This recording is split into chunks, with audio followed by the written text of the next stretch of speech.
Hey guys, it's Brian. We're back with the Frostbite JL, and this video is going to be part 2 of our axle install. We're going to put that Dana 44 under the Jeep. We're also going to install that new HD steering from Synergy, and stay tuned until the end. We're going to wire up our new locker. Alright guys, so now that we got the other axle out, we're swapping everything over to the new Dana 44. I do have a bunch of Metalcloak brackets and whatnot I need to swap over for the sway bar disconnects, and then also for the outboard on the shocks. I did have to get out the grinder, kind of grind down the C-gusset here, because the welds do interfere with this hole. I did have to make this hole quite large with a step bit, and then I kind of ground down the weld. Now it should line up pretty good. I'm going to do this on the other side. We'll get the brackets swapped over, and then we'll throw it under the Jeep.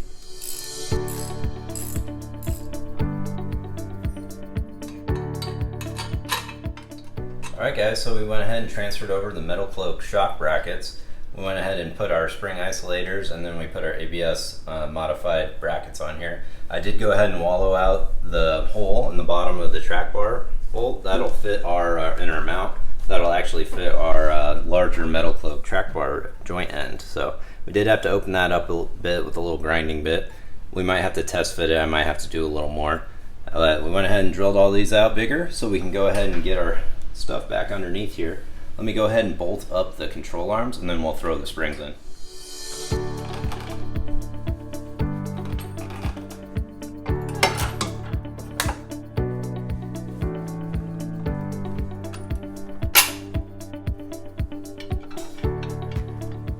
One thing to note on this, if you do have the Metalcloak skid plate for the FAD, it is pretty tight on the bolt here for the lower control arm on the passenger side.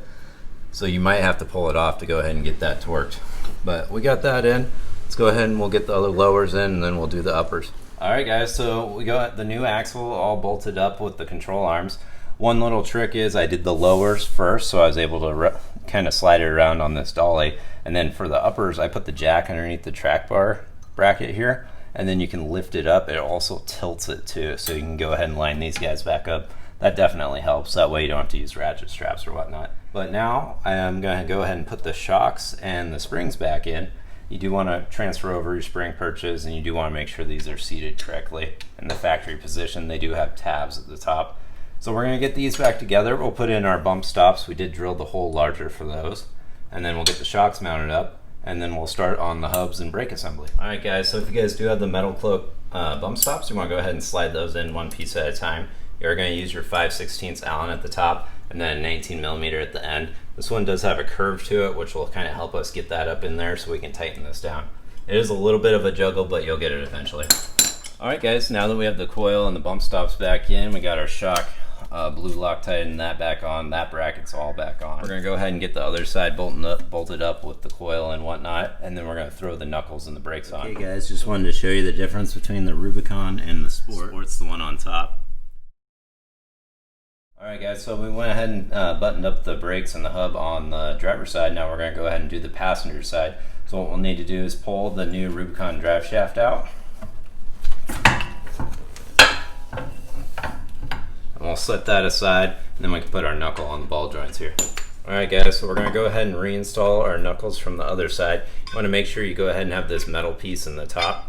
Make sure it's indexed correctly. These are going to be those 22mm again. I'm going to torque the bottom one first to 15 foot-pounds. Then you're going to torque the top one to 59, and then you'll come back and do the bottom to 50. This will set the preload on the ball joints. That way you don't have any clicking or popping. So we'll go ahead and do that. Alright, then we're going to finish off 50 at the bottom. Alright, so we'll go ahead and we'll throw some cotter pins in there. The holes don't quite line up, you'll want to go ahead and tighten it. You never want to loosen it. And we'll get those cotter pins in, and then we can go ahead and throw the hub on. Alright guys, so now we're going to reinsert that half shaft on the passenger side. You want to be very careful when you go ahead and slide that in. That way you don't mess up the seals on the inside.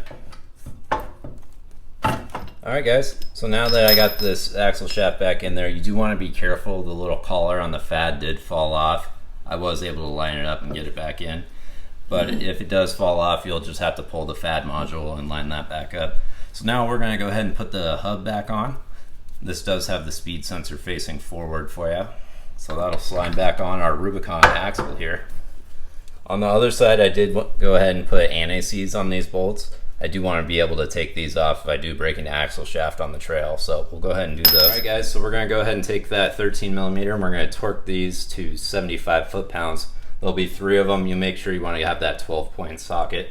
So let's go ahead and do that and then we'll paint mark those. All right guys, so now we're going to reattach our wheel speed sensor. I did keep that in a plastic baggie. These are very fragile and they're expensive, so you don't want to screw those up. You do want to be very careful inserting this back in. And torque spec on these is 5 foot-pounds, so I'm just going to get it nice and snug. It is plastic, you don't want to break it. Alright guys, so I did have to swap over that bracket from the old axle. I did have to cut it to get it to fit with the c-gusset supports that they welded on. But then you're going to go ahead and loop your wiring back through here, just like you had it with the factory. And that'll hold it up and out of place. That way it's not getting pinched or anything like that. That sensor's back in and tightened. And go ahead and throw your heat shield back on for the brakes. This is just going to be that 10 millimeter again. There's going to be 3 of them. We'll just snug those up. Torque spec on those is pretty low. It's low 20s as well. So we're just going to get them nice and snug. And then we'll throw those brakes on. So now that you got that all back on, you can go ahead and slide your rotor back on. This one does have that little T30 retaining bolt, so we'll go ahead and throw that back in. That just kind of holds everything in place while you're assembling it. All right guys, so now we're going to go ahead and throw the caliper back on. Grab your 22 millimeter bolts and we'll go ahead and we'll cut our caliper down from the frame there and we'll get that back on. All right, so I'll go ahead and bend these brake lines, these hard lines out just a little bit. This axle is wider, so we do want to free up some extra space on this so they're not as tight. Then we're going to come in, we're going to torque these guys. They'll hold the calipers on to 148 foot-pounds. And then we should be ready to put the steering back on and get her back on the ground. All right guys, we're going to take that big 36 millimeter nut and we're going to torque them down to 100 foot-pounds here. Went ahead and had her hop in there and put her foot on the brake. And we're going to go ahead and snug these guys up. These are going to be the nuts that hold the axle shafts to the hub assembly. I want to make sure these get tight. I did go ahead and put some anti-seize on there just in case we ever have to do a trail fix. I want them to come off fairly easy. Alright guys, so now that we got the rest of the brakes and the hubs buttoned up, what we're going to do is we're going to put on that Synergy HD steering. So we already fitted the tie rod on there. We ended up with about 61 and 3/16. That's what we did on Chase's Jeep and it turned out great. So we went ahead and started with that. One thing you do want to note, I did go ahead and put anti-seize on all the threads on these. They do go ahead and put a little bit, but you'll want to throw some more on there, especially if you're in the Northwest and it's raining a lot. You want to be able to adjust these in a few months if you need to. And then you'll go ahead and put your pinch bolts on. These are going to be 19 millimeter. These torque to 90 foot-pounds. They're pretty tight. But the castle nuts, we'll go ahead and we'll put those up on the knuckles there. Those are going to be 55 foot-pounds down here. And then up at the pitman arm, it's quite a bit more. I'll let you know here in a minute. All right, so this is what the tie rod's gonna look like. It's a nice gray color. We're gonna add the steering stabilizer to it in a minute. It will relocate it up above instead of down below like the factory, so it'll get it up out of harm's way. So let's go ahead and we'll throw the drag link on and we'll see how it looks. You wanna make sure you don't get these threaded out too far. On the Rubicon, you're kind of be at the max. So on this side, they say not to go over 3 inches from the greaser to the end of the collar here. We're at 2.5, so that's good. And then over here, when you look at the double adjuster side, they say not to be more than 3.5 out on that. And it looks like we're actually a little past on that, so we're gonna have to go ahead and bring that in a little bit. So that's just one thing to know with Synergies. We're gonna go ahead and get this test fitted and we'll see how it looks. All right guys, and then again, trying to tighten this up, you will use a box 22 millimeter again. There is no room to get a socket in here. So you're gonna want to get this good and tight. I believe the torque spec's around 75 for this one, but we're gonna just try to get it as tight as we can. This does come with some cotter pins, so we'll be using those as well. All right guys, so we went ahead and got that pitman arm nut nice and tight. It feels like it's about 75 foot-pounds, and then you want to go ahead and throw a cotter pin in. Remember, you always want to tighten these, not loosen them to get that hole lined up. So we're gonna throw that in. We'll do the other end, and then we'll do the tie rod. And then we'll go ahead and torque everything down. Should be good to go. All right guys, so just a quick look at the Dana 30. We did pull this out. It did do some quick shots of the difference between the drive shafts. As you can tell, the Rubicon ones are a lot bigger. Also, the Rubicon differential itself and the ring gear are bigger. So if you look under there, it looks substantially larger.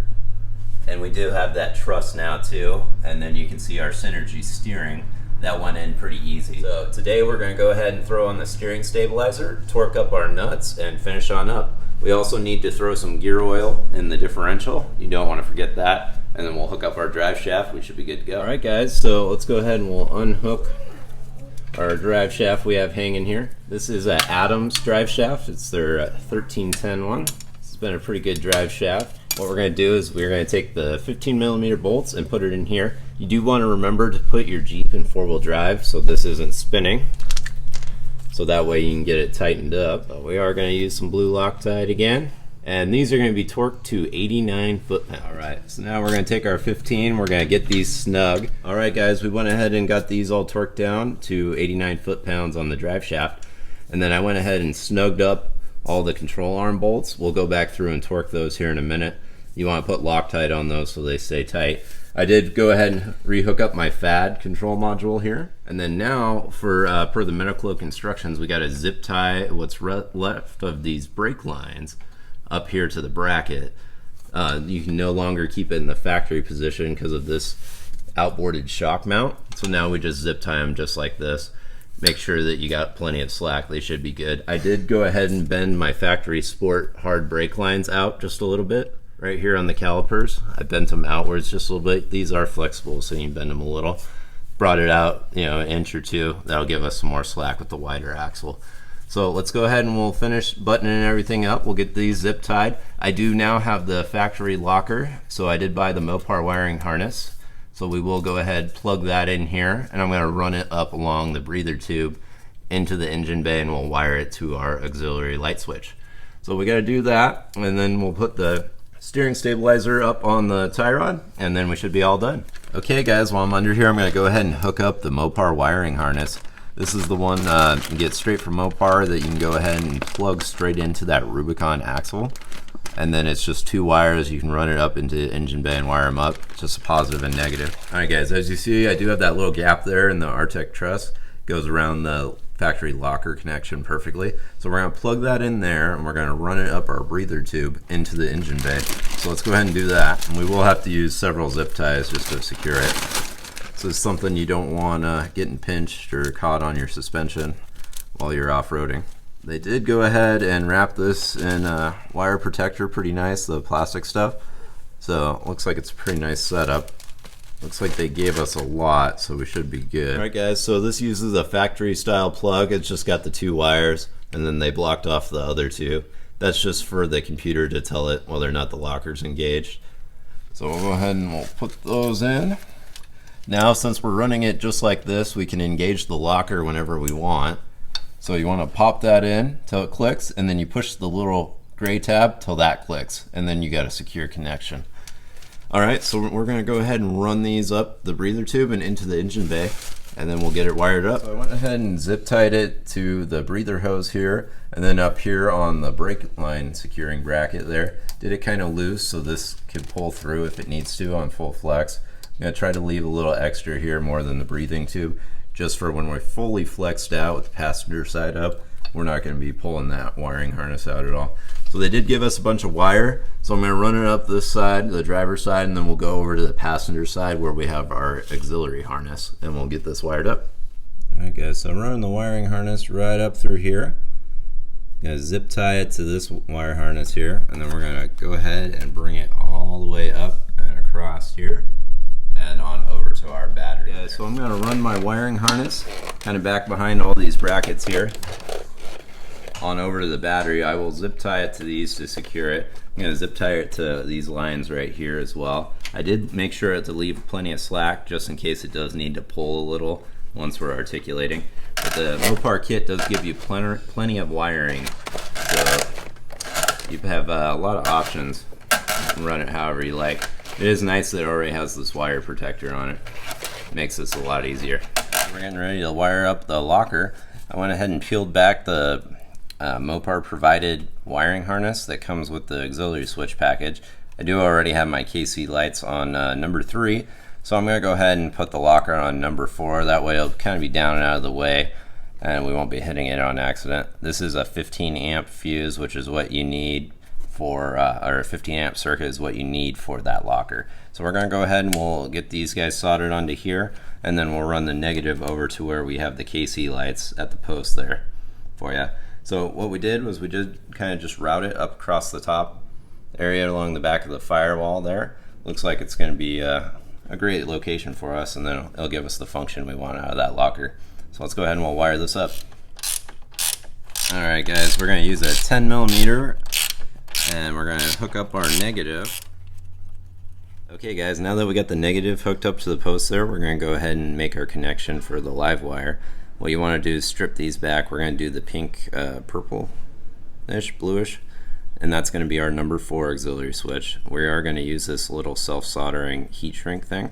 So what we're going to do is just kind of spin these two together, and then we'll heat this up with the heat gun, and that'll go ahead and make a solder, and that'll make a nice solid connection. And then we'll cover it up with the electrician's tape.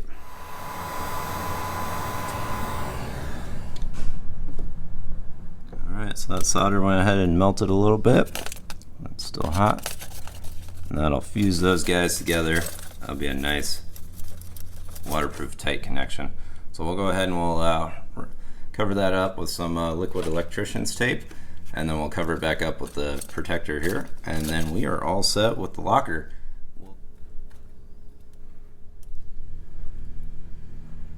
Alright guys, so I went ahead and got this all cleaned up a little bit. Went ahead and taped this back up, so we're covering up that old wire. Put a little piece of that protectant here, just so we don't hit the side here too much, so we don't mess up those grounds. And then wrap these guys back up. We'll get this all tucked back in here. It'll be a fairly clean looking install here, along with our KC lights and our winch wires and whatnot here. So now you don't want to forget, you got to put in more gear oil. So the Dana 44 does take 2 full quarts of gear oil. So this is going to be 7590 Mobile 1. We'll go ahead and throw those in there, and we'll get that torqued back on, and then we are all set. As far as the differential, we do have the locker wired up. I want to test that here in a minute. And then we do have one more piece to put on. That's going to be the steering stabilizer relocation kit. So we'll do that, and then we should be all set. Alright guys, now that you got your 2 quarts in there, we're going to go ahead and throw the fill plug back in. I did put a little of the thread seal on there, so we'll go ahead and we'll torque this down to 25 foot-pounds, and then we'll be all set with the differential here.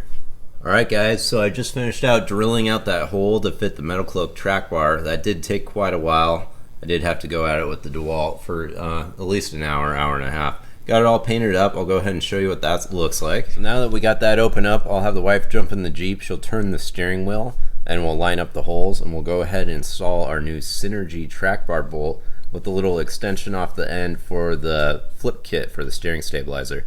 So this one's going to be a 21mm. Go ahead and put your Loctite on there, and we'll get that torqued down. Alright guys, so now we're going to go ahead and torque that track bar bolt to 125 foot-pounds, and then we can go ahead and install our steering stabilizer.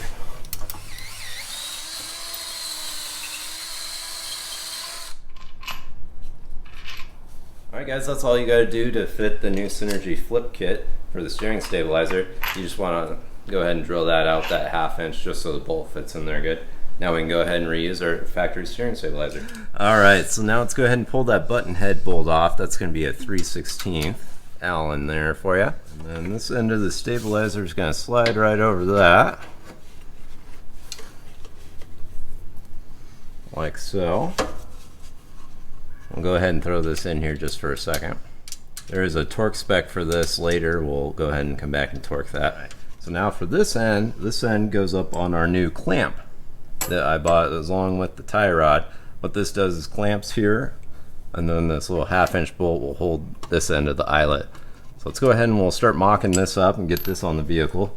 This one's going to be 7/32 for these guys. What I'm going to do is we're going to turn the steering wheel full lock to the passenger side, go ahead, collapse our steering stabilizer all the way, and then bring it back a 1/4 inch, and that's where we're going to clamp this. That way you go ahead and get your steering stabilizer right where it needs to be, so you don't over collapse it when you go full passenger or overextend it when you go driver.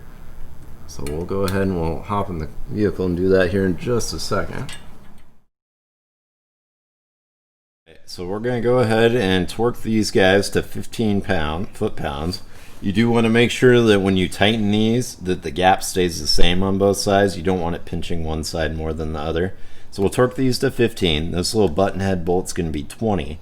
And then the big bolt, the big 19mm bolt that holds this in, is going to be 70 foot-pounds. So let's go ahead, we'll torque this all up, get this on, and then we'll test drive the Jeep. Alright guys, if you guys are running the Metalcloak kit on a Sport where you've got the manual sway bar disconnects, one thing you want to keep in mind with the truss, that this bracket on the passenger side for the link no longer works. It's normally concave to fit around the axle. There is a truss now underneath the spring perch, so it no longer sits in there well. So I had to go ahead and take the grinder, and I had to cut a decent amount of this off at an angle and chunk it out here. I did have to go ahead and paint it because it took a lot of the coating off and we don't want it to rust. But now it does fit in there. So you can still use this piece. You just need to get yourself a Harbor Freight grinder, or if you got a better one, and then just kind of cut it at an angle and you can clearance that top piece. So let's go ahead and we'll throw this on and we'll do the alignment. Alright guys, this is the part that we needed to clearance for. The Metalcloak bracket was curved like this and it wouldn't fit in there. So now that we kind of notched that out, it slides right in where we need it to. Go ahead and Loctite your bolt there. This is going to use the factory hardware with the wing nut. Go ahead and get that in there, and then we'll get that torqued down, and then we should be all set as far as suspension goes. We'll just go ahead and get the tie rod as close as we can to the toe that we want, and then we'll get our steering wheel straight enough that we can drive down the road without an error code, and then we'll be off to the alignment shop. Alright guys, so when you're doing the alignment on these, the Synergy does have these pinch bolts. These are going to be torqued to 90 foot-pounds. What you want to do is loosen those up, and then you're going to spin this collar. You know, one way or another, it'll shorten or lengthen this, which will straighten your steering wheel out. We had to do it a few times, but we got it about where we need it. Also, there's a little notch in the adjuster collar. You do want to line that cutout notch with the pinch bolt. That's where you get the maximum clamping, and that's what they say in the instructions. So basically you have to do one turn, and then you can tighten this down. So we got this pretty close. I got the toe at about 1/4 inch. It's a little too much, but I'm going to take it in for alignment tomorrow. So we're going to go ahead and torque it as is. We should be close enough to get us to the alignment shop. But all in all, it's pretty easy. I do like that you can adjust it on the vehicle. That's pretty nice. And then these joints are going to be greasable down the road. They did mention not to add any grease at first. They are pre-greased, so you just want to do a squirt or two every now and then. Alright guys, let's go ahead and wrap this up.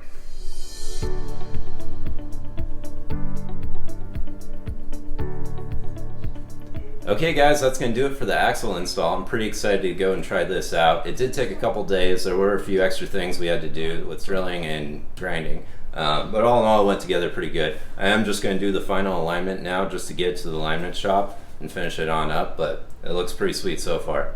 Alright guys, go ahead and like and subscribe and follow along. We'll see you next time.